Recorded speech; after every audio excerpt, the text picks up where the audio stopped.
Vamos entonces. Sí, dame un segundito. ¿Cómo va, gente? Buenas.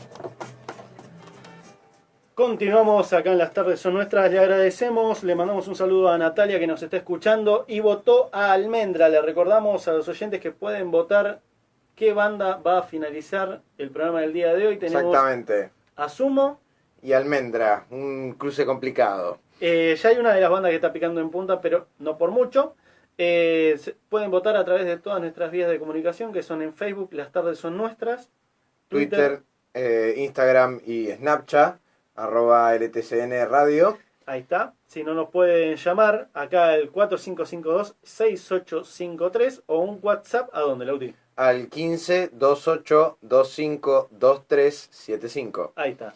Así que llegó el momento de hablar un poquito de desentrañar, se podría decir, esos cuentitos que nos cuentan cuando somos chicos. Exactamente. Entonces, primero vamos con dos cosas. Cambié el tema de la semana. Cambiemos. Sí, bueno, en realidad, gracias a Cambiemos, cambié el tema de la semana, porque íbamos a estar hablando de la historia del Mundial y eso lo vamos a dejar para la semana que viene, en el cual, bueno, va a estar más cercano. Y en base a los dichos que realmente son muy fuertes, y voy a insistir en esto de que son muy fuertes porque una vez que terminemos la columna voy a hacer una pequeña reflexión, que ha dicho la gobernadora María Eugenia Vidal. Antes de que escuchemos el pedacito de lo que dijo la gobernadora esta semana, voy a decir de dónde he sacado las fuentes. Sí, lo he sacado de Arata y Miño, de Historia del Sistema Educativo en 2 selecciones, Jorge María Ramallo, que es un docente de Historia de la UCA, también me fui para ese lado, y de Adriana Chirolaut y Osvaldo Iazaleta, que son docentes de la Universidad de Rosario. Y ahora sí, si podemos escuchar el audio de Vidal. Que durante años hayamos poblado la provincia de Buenos Aires de universidades públicas, cuando todos los que estamos acá sabemos que nadie que nace en la pobreza en la Argentina hoy llega a la universidad.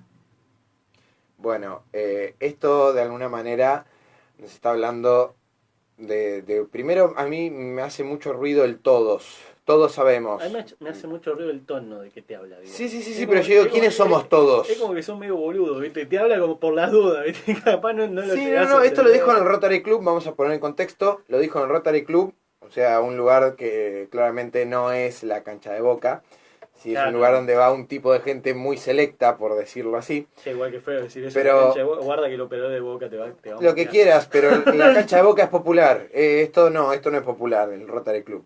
Pero en sí, la gran pregunta con la que vamos a empezar es la educación, ¿sí? Que tuvo todo un proceso de democratizarse. ¿Es un privilegio o es un derecho? En el caso de que sea un privilegio, bueno, vamos a estar pensándolo más como una mercancía. Pero en sí, para hacer un recorrido histórico, vamos a ir un poco más atrás. ¿Cómo empieza la educación acá en la Argentina? Y bueno, nos tenemos que ir a la época de las colonias, ¿sí? O sea, a la par que la corona española privilegiaba, digamos, la creación, o sea, privilegiaba la evangelización, también privilegiaba la creación de instituciones educativas, y particularmente una por encima del resto, que eran las universidades. Ahora, ¿por qué esta cosa de querer fundar universidades? Y esto fue algo que fue como una impronta muy propia de la cultura hispana acá, el hecho de fundar universidades. ¿Por qué era? Porque resultaba indispensable para la corona, digamos, formar una administración eficiente y, digamos, leal, y un clero obediente que pudieran representar estos intereses que tenía España, ¿no? Y lo que vendría a ser es que, bueno, responde a esta demanda, ¿no? Esto de crear universidades para poder proveer de hombres que estuvieran en cargos, digamos, específicos en el clero, en la parte clave de la iglesia, en los cabildos municipales y, digamos, en la justicia.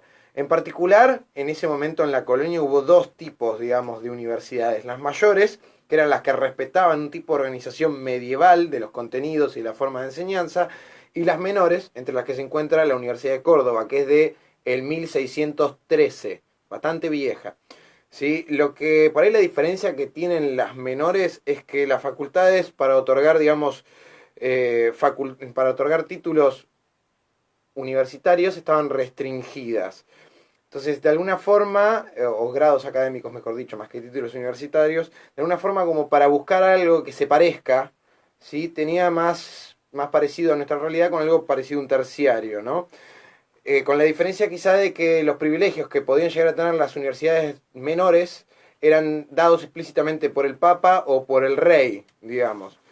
Y en sí todo lo que era el modelo universitario estaba, digamos, emulando la Universidad de Salamanca, que estaba compuesta por 4 grandes facultades, que después, más adelante en el tiempo, y hoy lo podemos ver, hay 2 que tienen un peso todavía importante en la UBA, que ¿cuáles son estas 4 facultades? La de arte, la de derecho, la de medicina y la de teología.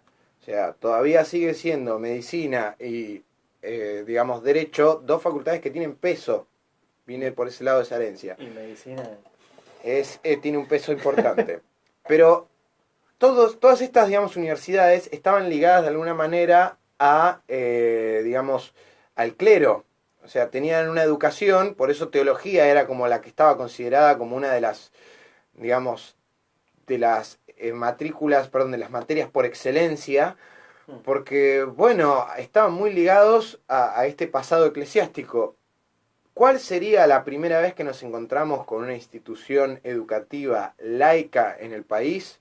O en lo que vendría a ser un intento de país. En este momento es en la Confederación Argentina, que es el 28 de julio de 1849. Se funda en Concepción del Uruguay, bajo el mandato de Urquiza, el Colegio Máximo del Uruguay, que es un colegio que hasta el día de hoy sigue funcionando y que por ahí han pasado muchas personalidades de la política, desde Roca y hasta personajes actuales como el Gato Silvestre. O sea, es un lugar bastante interesante. ¿Piolín no fue? ¿Eh? ¿Piolín no fue? No.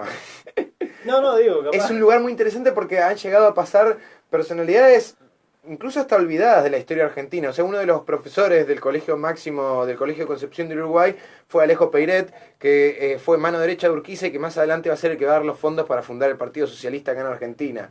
Y que ha sido, digamos, una figura histórica de mucho peso, pero que la hemos olvidado. Bueno, volviendo entonces al colegio de Concepción del Uruguay.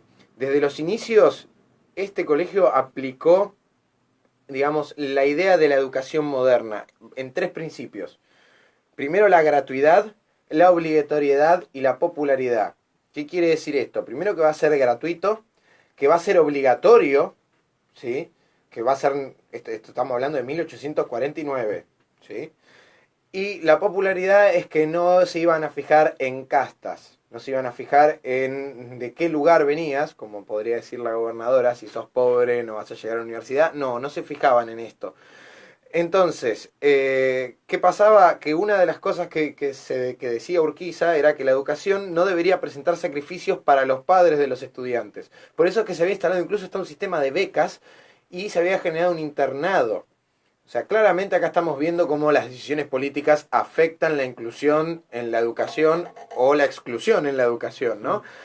Digamos, había un interés fuerte también por la permanencia de los estudiantes en la institución y en el único caso en el cual no era obligatorio que fueran a clase era en tiempos, digamos, en tiempos de guerra. Lo cual es interesante porque cuando se hace la confederación, cuando finalmente se hace el pacto de Caseros, y la Confederación pone su capital y empieza a funcionar como casa de gobierno el Palacio de Urquiza, el lugar que va a ser el equivalente a un parlamento o lo más parecido va a ser este colegio. Es más, cuando muere Urquiza, a manos de López Jordán, Jordán hace su firma como, se certifica, digamos, junto con los diputados como gobernador de la provincia de Entre Ríos en este colegio.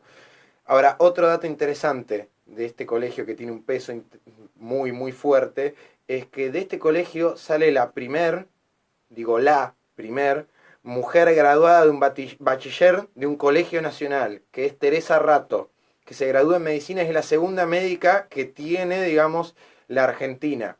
Bueno, acá estamos viendo cómo de repente hay una cuestión de, como decíamos, la democratización, el que la educación sea inclusiva. Entonces, esto nos da el precedente, porque nos vamos a meter un poco más adelante en la historia ahora, pero nos da el precedente de que esta inclusión educativa es fragmentada en la Argentina. No es algo que sigue un proceso lineal, no es algo que es igual en todos los lugares. Entonces, si vamos un poco más adelante en el tiempo, tenemos el periodo de Sarmiento, que es llamado el periodo de Organización Nacional. De ahí después entendemos por qué en el 76 hablan de la reorganización nacional.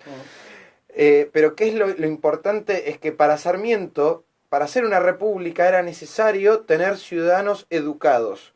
Entonces alentó dos cosas. Primero, que vengan ciudadanos, la inmigración. Y segundo, alentó, digamos, no sé si te habrá sonado o habrán escuchado, de las famosas maestras de Sarmiento que trae de Estados Unidos. Y empieza la construcción de escuelas. Bueno, Sarmiento trae, digamos, maestras de Estados Unidos que tienen un perfil pedagógico que, digamos, a él le cerraba en este momento. Porque claro, no vamos a hacer una pedagogía más propia de acá. Más allá de eso, el momento es un momento particular en el cual se duplica la matrícula de estudiantes durante el mandato de Sarmiento. Finalmente logra ese objetivo, pero estamos hablando no de las universidades, sino de los colegios en este momento. Después, más adelante, va a haber, digamos, como un impulso por parte de los gobiernos de Roca. Estamos hablando para el 1880, o sea, Roca es presidente en dos presidencias, 1880, 1888, y de 1898 al 1904.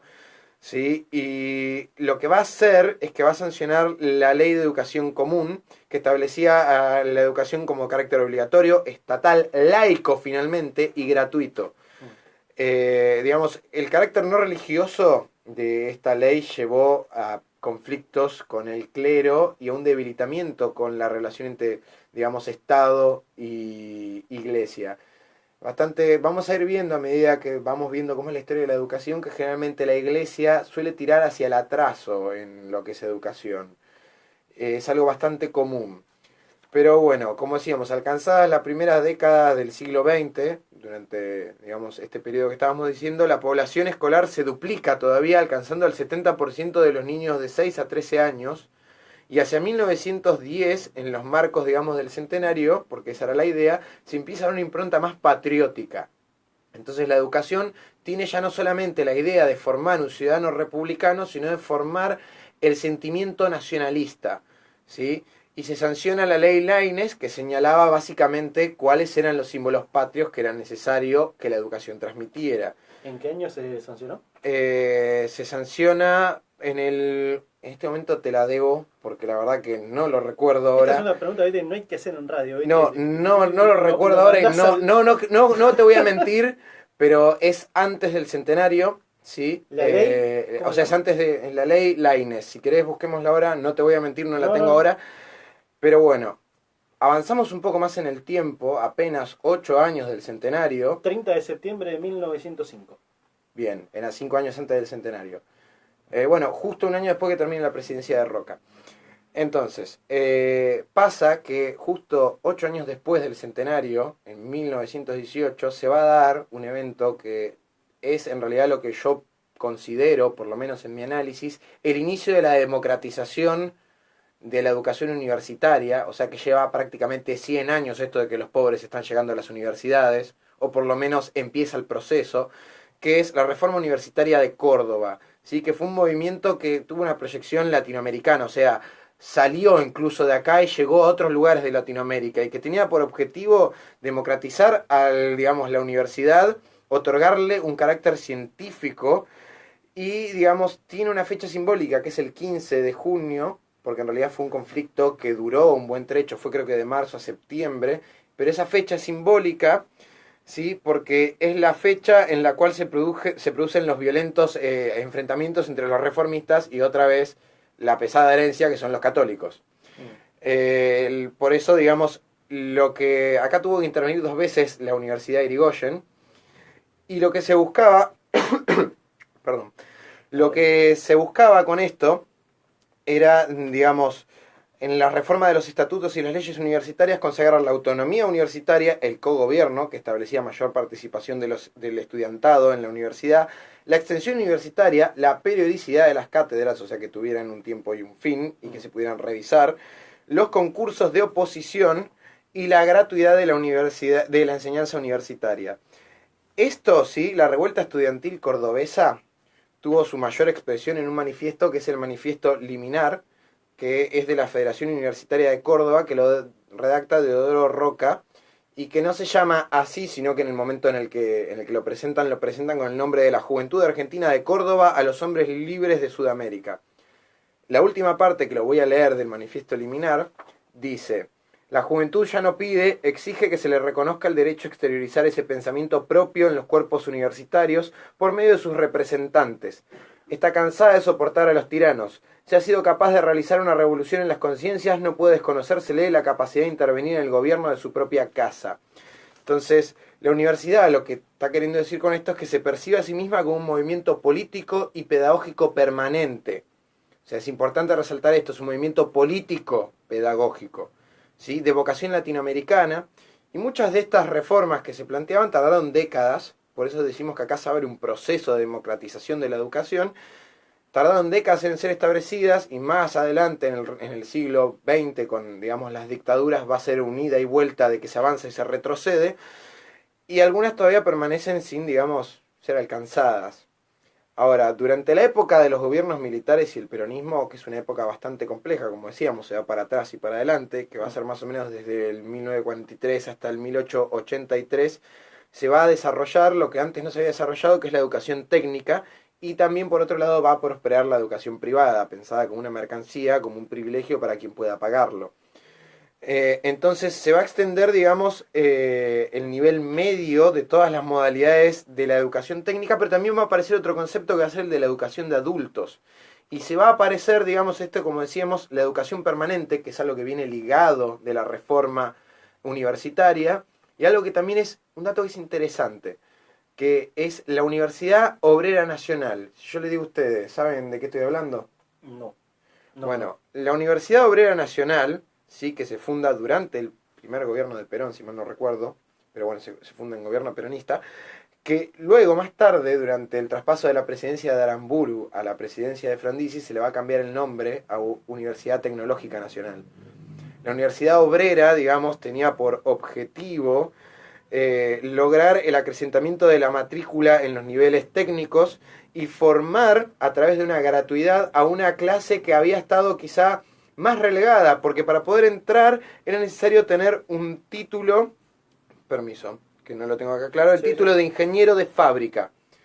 Entonces ya nos está hablando de dónde van a venir las personas que están admitidas en esta universidad, y que después se va a cambiar en 1959, ¿sí? Como decíamos, en el traspaso del gobierno de Aramburu al de Frondizi. No es cosa menor. En sí, como para tratar de entender lo que se va dando en este periodo, por ahí es interesante ver cuáles son las corrientes pedagógicas que van a dominar un poco la pelea por entender qué es la educación, y con esto, bueno, las decisiones políticas que la amplíen o que la reduzcan. Entonces, por un lado tenemos que en el 60, impulsado por la UNESCO, va a estar lo que se llama la educación permanente, que ya veníamos diciendo que venía de antes, que venía de la revolución, de la reforma, perdón, universitaria, pero que la UNESCO, como decíamos, esto fue algo que se diversificó por América Latina, lo va a tomar y lo va a impulsar, y que plantea la necesidad textual, según la UNESCO, de elevar y mantener al adulto en estado de participación y el perfeccionamiento integral y sin solución de continuidad de la persona humana desde su nacimiento hasta su muerte. Esa es una de las corrientes. Después, otra de las corrientes, que va a venir, la tercera corriente, digamos, me voy a saltear la segunda porque prefiero hablar de la segunda a lo último.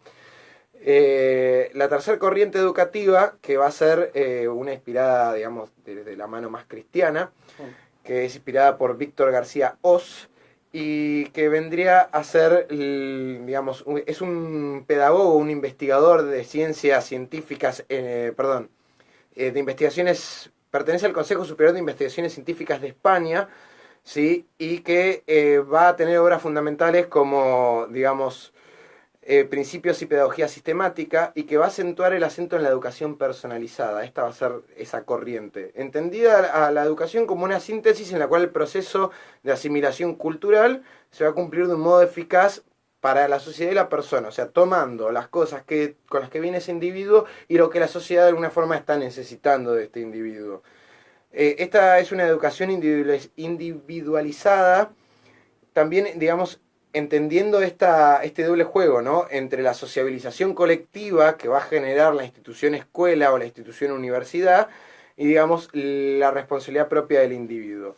Y va a haber otra corriente, que es esta que dije que quería hablar ahora un poco, que es una corriente que incluso hoy día se la sigue, digamos como dejando de lado o pegándole, que se le dice incluso hasta la corriente subversiva, que es la corriente de la educación liberadora llevada a cabo por Paulo Freire, que bueno, ha tenido creo que libros que ustedes deben haber escuchado, que es La pedagogía del oprimido. No había escuchado los libros, pero Freire sí me suena. Freire, la educación como práctica de la libertad, y que entiende, digamos, a la educación, una educación problematizadora, con una orientación marxista y que rompe los esquemas verticales, y en este sentido lo que él entiende es que la figura del educador, al momento de educar, de darle algo al alumno, que ya no va a ser más alumno, va a ser llamado educando acá, también aprende. Y lo mismo, el ser que va a estar puesto en lugar de educando, se va a poner en lugar de educador de aquel que nosotros llamaríamos docente.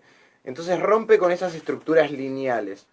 Esto es todo lo que va a estar dando vueltas en todo este proceso en donde constantemente vamos a ir para atrás y para adelante, y donde las dictaduras van a estar interviniendo a las universidades. Por eso es que, digamos, cuando terminan las dictaduras, frente al temor de quedar identificado con esos regímenes autoritarios, Alfonsín, más adelante en el tiempo, va a ser quien va a respetar la autonomía universitaria y va a, digamos, seguir este ideario reformista que venía, digamos, de Irigoyen.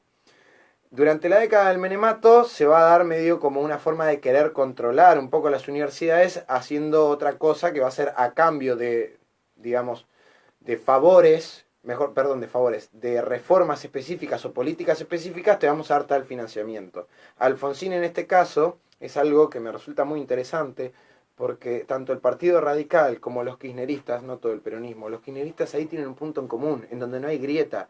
Ambos están de acuerdo en la educación universitaria pública, de calidad, gratuita, y por eso es que durante el gobierno kirchnerista se fundaron, esto es algo que hay que reconocerlo, 15 universidades. Las universidades que se fundaron, las voy a leer, son la Universidad Nacional de Arturo Jauretche, la Nacional de Avellaneda, la Universidad Nacional de Chaco Austral, la Universidad Nacional de José Clemente Paz, de José C. Paz, comúnmente, la Universidad Nacional de Moreno, la Universidad Nacional de Río Negro, la Universidad Nacional de Tierra del Fuego, la Universidad Nacional de Villa Mercedes, la Universidad Nacional del Oeste, la Universidad Nacional de Comechingones, la Universidad Nacional de las Artes, que antes era un instituto, no estaba puesto como, digamos, una universidad, la Universidad Nacional de Burlingame, la Universidad Nacional de Alto Uruguay, la Universidad de la Defensa Nacional y la Universidad Nacional de Rafaela, y por último el Instituto Universitario Nacional de Derechos Humanos Madres de Plaza de Mayo. O por lo menos lo dejaron mantener el instituto. Bueno, pero fíjate lo interesante, están todos en distintos puestos geográficos del país. O sea, también está hablando de una democratización de la educación. Con todo lo que uno le pueda criticar, de repente en un periodo de 2003 a 2014 hubieron 15 universidades en lugares donde no son de élite, en lugares donde estos pobres que Vidal cree que no llegan, sí llegan. Y tenemos acá estadísticas, saqué un par de internet, de cuál es, digamos, la primera generación de universitarios en la familia en distintas universidades. En la Universidad de La Matanza, dígame. Perdón, para cualquier cosa avisamos que estamos, o sea, cualquier persona que se haya perdido algo o que haya agarrado por la mitad, todo esto lo estamos transmitiendo a través del Facebook de Las Tardes Son Nuestras, así que lo vamos a poder volver a ver. Cualquier persona que quiera ver esos... ¿cómo es? La fuente... Claro, los porcentajes. Sí.